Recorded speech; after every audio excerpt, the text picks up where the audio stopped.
So what's the fuss about all the whole food, plant-based, vegan lifestyles, and is there a difference? It's been fascinating to see how it's like become the buzzword. Vegan, whole food, plant-based, like this is something new. Now, I grew up in the 1950s and 60s and vegetarians were seen as weird, stoners. They didn't shave their legs or under their arms. They had body odor and dreadlocks. That's just kind of the impression. You call them bunny huggers or tree huggers, them space cadets, and they kind of lived in the open or in a caravan or out of a car. They were almost like homeless people. That's the perception that a lot of people had about hippies. I think it was a backlash from the sort of very restrictive 1950s, 40s, 1950s. Everything was very restrictive. There were rules and you could only do it one way. And so this was breaking out of the establishment. And part of that was to become a vegetarian or a vegan, was to, let's just break the rules. The weird thing is that there are probably between 1 to 2 billion vegetarian vegans, if you group them all together, plant-based eaters all over the world. There's so much politics around the whole eating issue. You know, if you look at what is taught at universities and you go and study dietetics, and I know that I have people employed by me that are dietitians, I went to find out about being a dietitian and discovered that it's not what I wanted, because they didn't teach you about being healthy. They taught you about the information about what is inside the food. There's so many grams of protein and so many grams of fats and so many grams of carbohydrates, and you must eat so many grams of protein. And all that teaching from a traditional dietetic approach is funded by the food industry, the large milk dairy organizations, the grain organizations, cereal food companies. They fund what is taught about nutrition in the universities, and that's actually sickening. I've had students sitting in front of me crying their eyes out, saying, I didn't know that it was such a commercial course. We actually have food companies in presenting their margarine, their milk powders, whatever it is. And they're not even allowed to look at the biggest study ever done in the world to date on food and nutrition, which is the China study. And people who come from that background of dietetics will poo-poo this and say it's lots of nonsense, until you realize that Professor Emeritus Dr. Colin Campbell is the top nutritional biochemist in the world. And where did he grow up? On a dairy farm. And so through trial and error, he found out that people that eat more plant foods are less likely to have cancer, heart disease, diabetes, hormonal problems, weight problems, just about any disease. And in fact, in his book Whole, he talks about and says that the only eating program that's been found to actually reverse diseases is a whole food plant-based diet. Now, what's the difference between whole food and vegan? A whole food plant-based diet is recognized by people like Dr. Colin Campbell, who, as far as I know, actually coined that phrase.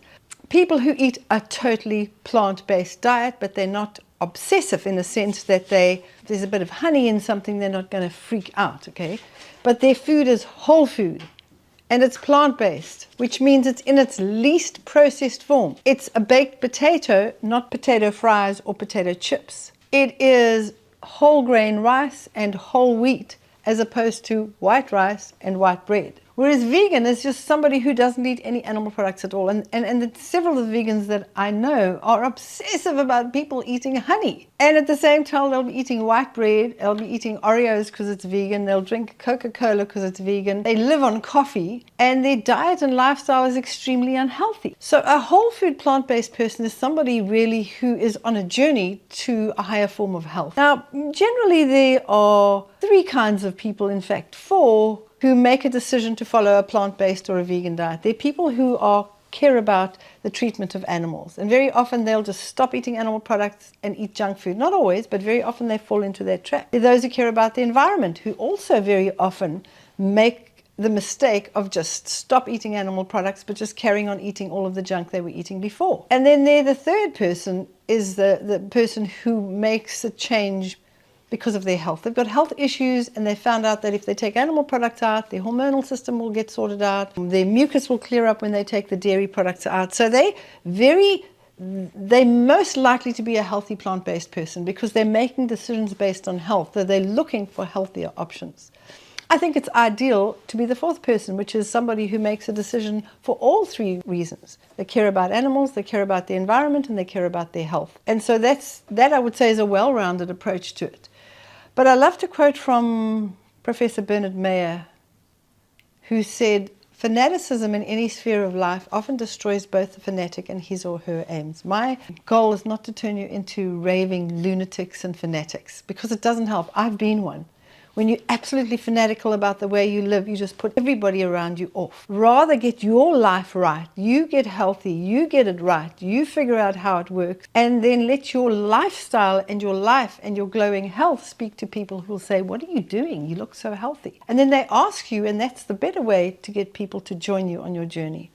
Doing it with all three of those aspects, animals, environment, and your health, it's a very positive and inspiring way to go about doing it. And we're living in a pretty inspiring time. We've got access to information. People from all walks of life, from famous models, movie stars, business people are going plant-based. There are people all over the world, literally, are moving towards plant-based. There's a huge drive from the environment, from animals, and of course from health. Especially with the large pandemic that we had, everybody was like, what's the best way to live? Now, if we step back and we look at the healthiest, longest living communities in the world, and we look at it from an independent point of view, as in, where are these people, who funded the research, and what exactly are they doing? The longest living, healthiest communities are considered to be the people living in the blue zone. And there are 5 blue zones around the world, in Sardinia in Italy, Costa Rica, Icarus in Greece, Okinawa in Japan, and Loma Linda in Southern California. You see the longest living, healthiest people, people that are 104, still driving their own cars, fully functional, everything's working, the brain, the bladder, and the bowels. We don't see people who are eating only flesh, or eating a mixed diet, generally living as long as these people. These are the longest living, healthiest people. You do not see, for example, people always quote that, what about the Maasai? They're so strong and they're so healthy and they're so tall, but the average life expectancy is 42 years. So there's no evidence for long living and health with people who are eating animal products in their diet. It's coming from people who are eating whole food, plant-based diets. If you look at those communities, they grow their own vegetables, they don't do any formal exercise, but they walk everywhere and they do a lot of physical activity, lifting things and chopping wood and walking everywhere. So if we look at them, we've got to look at not only a whole food, plant-based diet, but a wholesome, healthy life that includes exercise, sunlight, and everything else. Because it's not just about your food. It's about your attitude. It's about your spiritual balance. It's about mental well-being. It's emotional well-being, social well-being, relational well-being, financial well-being. Your finances can impact your health because it can cause enormous stress in your life. Managing your stress, getting rid of your positive ions, all of that is very important part of getting healthy. And these are the things that we teach on our courses. I believe that getting healthy starts by changing what you're actually eating, because once you start eating whole foods, you start becoming more motivated about your life. You want to exercise, you want to be outside in natural light, you want to be around beautiful things and lovely music. You just almost raises yourself and your inner being to a higher plane where you want to do the right thing and live right without being fanatical. So we know that people that have changed to a plant-based diet have found that they've experienced huge changes. Most people I've ever dealt with experience a lot more energy. They need a lot less sleep, lighter menstrual periods, and usually there's no pain or very little pain. I remember the one woman telling me that when she menstruated, she felt like somebody was killing her and sticking 2 knives into her groin and twisting them. And she said since she'd become plant-based, she'd not only lost 53 pounds, but all this pain had gone a long way. She said, I don't feel like I'm being killed. And instead of having 7 or 8 days of bleeding, it went down to 1 or 2 days of bleeding. So that in itself has proven to a lot of people that what they're doing is right, because if the pain goes and all these other bad symptoms go, a loss of cellulite, huge difference when you take all animal products out of your diet. It just disappears. Excess weight melts off if it's whole food, plant-based. Your skin improves dramatically, your nails are stronger, and there's little or no body odor. And that's a big thing for many people when they experience that no body odor or very little of it. The brain is more focused and able to concentrate longer. Intimacy and libido improve, and overall improvement of all the hormonal functions. For example, you find the hormonal system, known as the endocrine system, balances our blood sugar and our blood pressure. So you find that what happens on a whole food plant-based diet, blood pressure comes down if it's too high, up if it's too low. It's exactly what Dr. Colin Campbell talks about in his book Whole, And the only diet that's been found to actually correct whatever the health issues are. Your body just self-corrects. So really, in real terms, if you're going about living on a whole food plant-based diet correctly, you will find that you created the right environment in which your body can repair itself, and which it does. It's a self-healing organism, and it's wonderful and miraculous to see it happen. Sadly, many people just give up animal products and eat whatever's out there. And I know that recently, I remember reading that Bear Grylls was embarrassed by his vegan lifestyle that he followed. But then he goes on to talk about it in the article that he admitted he was a junk food vegan, and he ate huge amounts of heated fats, refined grains, sugars, coffees, colas, whatever was going. He didn't think about what he was eating. And so he changed to a diet that includes sweet potatoes and fresh fruits and grass-fed meats and internal organs. Of course you're going to feel better, not because you're eating internal organs, but you're eating whole foods. So I'd like to see him in years to come. So it's actually the plants that make us well. It's not the meat that makes us well. And it's an interesting thing to just go from a junk vegan diet to a healthier diet, a whole food diet that includes animal products. A whole food plant-based diet is simply what it says. Whole foods is whole, unprocessed, and natural. Plant-based, it means it's plant foods.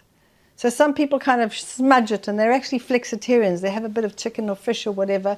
You don't need any animal products. There's no physiological need to eat any animal products whatsoever. If you want to be whole food, plant-based, and eat a little bit of fish every now and again, and maybe some organic chicken, and you don't have an issue with the way animals are treated, and you don't have an issue with having to eat a dead animal, then that's your choice. And it's not my right to judge you. But if you move towards more whole food plant-based, you're going to get a lot healthier anyway, on any level. But as we go along, we'll find out exactly where we get our protein from. We'll find out exactly where we're getting all our calcium from. These are questions that so many people have. Where do we get our iron? What about energy and strength? We're going to be looking at those things. So all you need to make a clear change to a whole food plant-based diet is to eat a diet that consists of unprocessed whole foods, like a baked potato instead of potato fries, whole grain rice instead of white rice, whole wheat bread instead of white bread, and eating vegetables as naturally as possible. You also need a diet that's free of preservatives or any additives in it, no artificial sweeteners because they can cause harm, they can disrupt the central nervous system in the brain and the endocrine system. You need a diet that promotes health on all levels, sleep, energy, skin, focus, everything's got to get well. So you know you're on the right track when all of those areas start getting well. You need to make sure that health is part of your objective, and you need to make sure you're getting advice from the right person. If you just go to any person and you get advice from them, really they're giving you information from their lifestyle. Whether you go and see a doctor or a dietitian or a natural health consultant, look at them and say, is this person healthy? Is their brain focused? Do they smell okay? I mean, these are things that actually matter. So you need to make sure you're getting advice from a good source. If you're wanting to read the science, I would very definitely start by reading the China study. It looks like a big, thick book that's hard to read. It's been written by a journalist, dictated by Dr. Colin Campbell, so it's easy to read and easy to understand. Whole is a great follow-up to that book, and it's very much about the philosophy of what we do and how we medicate ourselves and the big industries out there and what's actually going on there. But this is a fantastic book. I've written a book called Perfect Health, The Natural Way, which gives you the practical steps to following the China study. The China study gives you all the scientific foundation of why you should change. Perfect Health will give you all the practical stuff and how do you make the changes from day to day. There are also various programs that we follow, like the 100 Days to Health will get you there very gently without giving up anything, without feeling deprived, and without expending enormous amounts of money buying imported superfoods. This is not about superfoods. It's about eating local. It's about eating unprocessed. It's about eating foods in season. It's about eating foods that you actually like. If you don't like beets, you don't have to eat them. There are other things that you will find you like. So briefly, many people find they do better on a gluten-free plant-based diet. I know I do. And these are things that we work on, and we go into a lot of detail on this course on why gluten can cause problems. Some people don't have problems with it. So most importantly, you have to make sure that you're having fun getting healthy and eating plant-based. If it becomes this incredible rigid thing where you're judging people and think everybody's judging you and you're struggling with it, then you're doing something wrong. You're usually changing too fast. Slow it down, take your time, and enjoy the journey. If you're looking to make a decision about going plant-based, or you'd like to have more information to explain why you are plant-based to others, or you simply want to know more so that you can support somebody in your life who is plant-based, we're offering a free course for you to sign up and do online. It'll help you get through all the obstacles, understand what it means to be plant-based, and how to make the transition to a plant-based diet in a wise way that results in amazing health. All you need to do is just click the link at the bottom and it'll take you straight through to where you need to be. You'll be smarter, if nothing else, after doing it.